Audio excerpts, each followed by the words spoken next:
Skeeter Pee. It's fermented lemonade, and many of you have probably made it. It's a very, very popular recipe, and it's especially popular with new homebrewers. It's lemon juice, it's cane sugar, it's a little bit of tannin and a lot of bit of water, and usually it's made with a fresh yeast slurry from something that just finished fermenting. A while back on one of our live streams, the question came up of whether or not you could substitute liquid malt extract in place of all the cane sugar in a Skeeter Pee, and I just had to know what would happen. So on this episode of Doing the Most, we're gonna find out what happens when you replace all the fermentable sugars in a lemonade wine with liquid malt extract.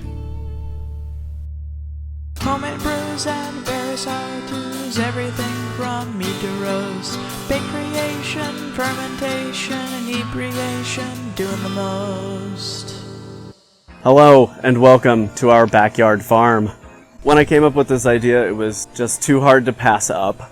I talked to my friends over at Northern Brewer and they were super kind to send along the yeast and the liquid malt extract as well as some gear to help make this project happen. So big shout out and a big thanks to Northern Brewer. So today we're gonna brew up a batch of Skeeter Pee using a fresh slurry of Omega's Hothead Kvike ale yeast, which should be able to attenuate everything.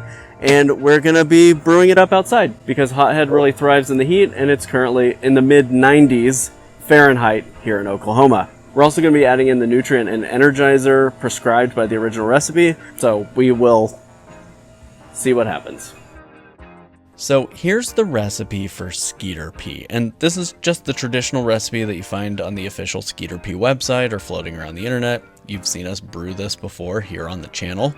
Here's how we just kind of beat it up and took its lunch money. As you can see, we basically replaced any of the sugars with malt extract. In primary, we're replacing the cane sugar with liquid malt extract, and then I was originally going to back sweeten with cane sugar, but I decided in the spirit of the experiment, I would call an audible and I would also back sweeten with dry malt extract. And so that's what you see here. Basically everything else was kept the same. We brewed this out, we a little bit tried some sparkaloid, but it was clear that this thing wasn't gonna clear, so we're just gonna package it in a keg and hope for the best. Again, a big shout out to Northern Brewer for providing the fermentables for this experiment. I went with Pilsen light malt extract because it seemed like it would be the least offensive in this experiment. So typically fermented lemonade like Skeeter Pee involves fermenting a sugar wash made with cane or beet sugar. Here in America, it's typically granulated cane sugar. And as you may know, when you're making a beer with an extract kit, a lot of your fermentable sugars may come from liquid malt extract. Sucrose is a clean tasting sweet.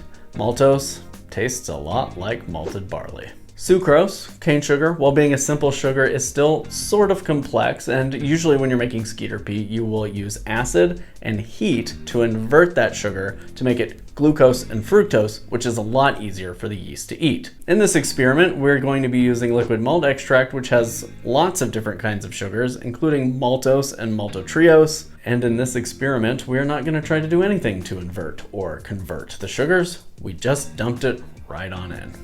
And then added some pectic enzyme and some yeast nutrient and energizer.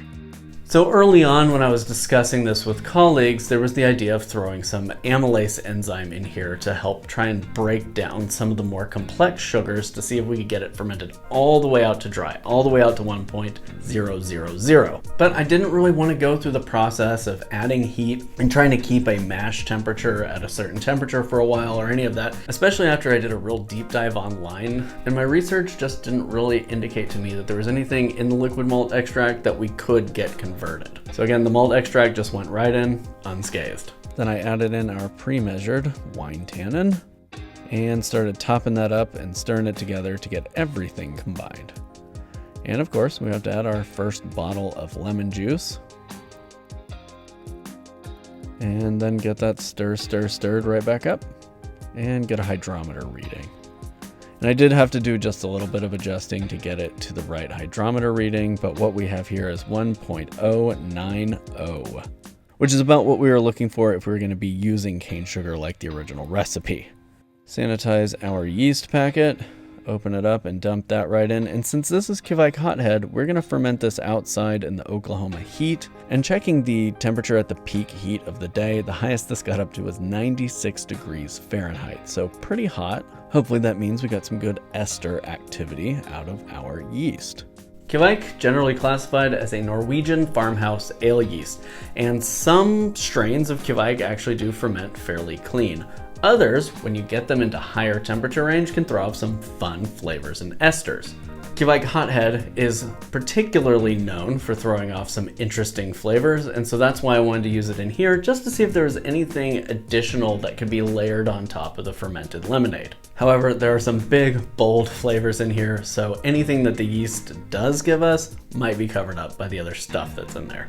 Lid goes on, top up our airlock with some sanitizer, and by the next morning, it was actively bubbling away, which was a very good sign. When we got to the 1/3 sugar break, it was time to add our second round of lemon juice. And then I added our last round of lemon juice at the 2/3 sugar break.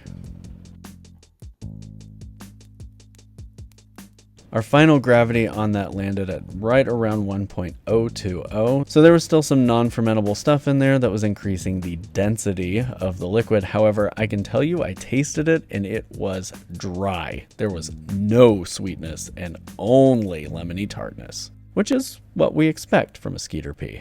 So I did try Sparkaloid to clear this up. Stirred a tablespoon into some hot boiling water and added that right to secondary. And I also racked over some of the sludge from the bottom of primary in here, so I tried to get that clarified, but that didn't really work, so I ended up just dumping that little half gallon out. Skeeter Pee is meant to be a pretty quick turnaround drink, and I was able to get this fermented and into secondary within just a few weeks. I hit it with Sparkaloid and also cold crashed it, and I just couldn't get a whole lot of stuff to settle out of it, which I'm thinking is probably from all the suspended stuff from the liquid malt extract in there. I didn't want to go overboard trying to clear it because it felt a little bit Sisyphean, and I was going to be back sweetening with dry malt extract, so that was going to give it just another round of haze right at sweetening, so it just didn't feel worth it to me to try too awful hard to get the haze out of there. Since it was kind of obvious that this wasn't going to clear out much more, I decided to go ahead and get it into the keg.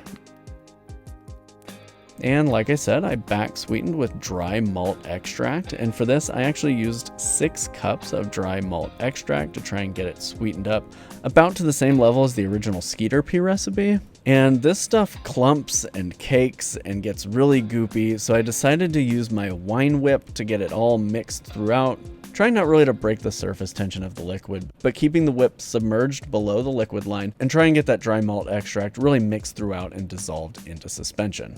If you're going to be doing something like this to mix in your back sweetening sugars, really try hard not to break the surface tension and whip any oxygen in there. At this point, the yeast are kind of just done with their business, and if you've stabilized it, they're really done with their business. So using a wine whip or pouring through a strainer, anything like that that can introduce oxygen is going to introduce oxygen that will remain in there. Even if your brew is degassing, which mine was, there was a lot of CO2 coming out of there as I was working with the wine whip. Yes, there will be a nice blanket of CO2 on top, but because the yeast are done, there are very few protective factors in there to protect your brew from becoming oxidized. Stir carefully. And then I let it sit and mellow for a couple of days. Time from yeast pitch to kegging was just under a month.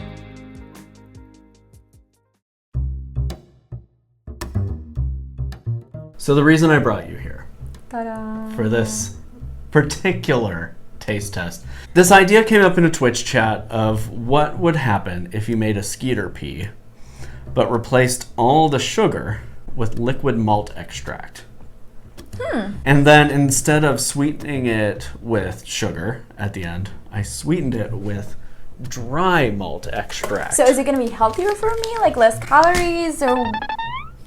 Okay, well. Okay. Kind of like semi-sweet. Yeah. I froze some mugs for us because this isn't Which one chilled. did I get? Flintstone? Are they all I think they're both Flintstones? Flintstones, so pick your favorite. Flintstones. Look at this one. And I kegged this, and I tasted some earlier. Okay. And it really felt like it needed just a touch of sparkle to it to kind of wake it up. Okay. So I carbonated it very lightly. All right. Okay? I'm going to give you like a half a cup. Okay. Okay? And you'll see that it carries a nice head on it, just like a beer would. Yes. It smells good too. What's it smell like? It smells refreshing. I could definitely, the smell is similar to a lemonade, the one lemonade. Less citrusy for some reason. Yeah. You are under no obligation to like this. Okay, cool. No obligation. I can't fake it when This I don't is like just, something. that's very true. Yeah. All right. Okay. Cheers. Ooh. Okay. So, hold on. Oh, okay. It hit me. It's It more. hit me in the back of the throat because I think I was expecting a different flavor. It's strong in a good way. It's refreshing. Okay. It has a very light texture too, which I like because it goes on very easily. I described it the other day as really kind of tasting like a lemon shandy. Okay, I can see that. You know, a beer that's like hit with some lemon juice. I can see that. Like you were saying, a light. It's citrusy. You can definitely taste the citrus in it. Yeah, yeah. But I can't smell it. You can taste the malt in it too. It definitely tastes like a lemon beer. With some crackers and some like raspberry jam on the crackers. Wow, you're doing like pairings now. Yeah, no, I think that's what this makes me like think of, like a summer night, crackers, raspberry jam. Sorry, fruit flies. The nose on it is very lemon, very citrus, with a touch of malt. On the palate, it's lemony, it's malty, it's got a citrus zing to it, but there's a richness from the malt. It's not overly sweet. No. And so there's a richness from the malt that really makes it feel like a beer without feeling like a sweet wine. Well, that is why it's so easy to drink, because it's not overly sweet. I don't like overly sweet drinks, so I think this is the perfect point of like citrus and a little bit sweet, but not too much, not too rich. Weirdly, I think this works wonderfully. The only thing that I would change is the temperature. Yes, yes. I would crank this down to like 37 degrees, get it super, well, now cold. that it has been in the cup for a little bit longer, it's taking the temperature of the cup, so it's like chilling a little bit more. But oof, very refreshing if it's like really cold. Almost done. This is really good. Great job. All in all, Liquid Malt Extract, Skeeter Pee, lemonade wine. I guess it's like it. Is this technically a lemonade barley wine? I think it was a success. I think it's too expensive to recommend, Thumbs but up. Overall, Agreed. I really enjoyed I think folks are really going to enjoy this cake. Yes, it was really good. Who would have thought? No, it's pretty good concoction. Thanks, Northern Brewery, for your support. This is great. Until next time, follow us on social media, like, comment, subscribe, whatever, all the things. All the things down here. Do you guys You know see down here? You know what to do. Yeah. Bye. Cheers. This is weirdly Oh. good. It's weirdly good. I was not expecting that. Oh my gosh, this is so good. It's weirdly good. Woo!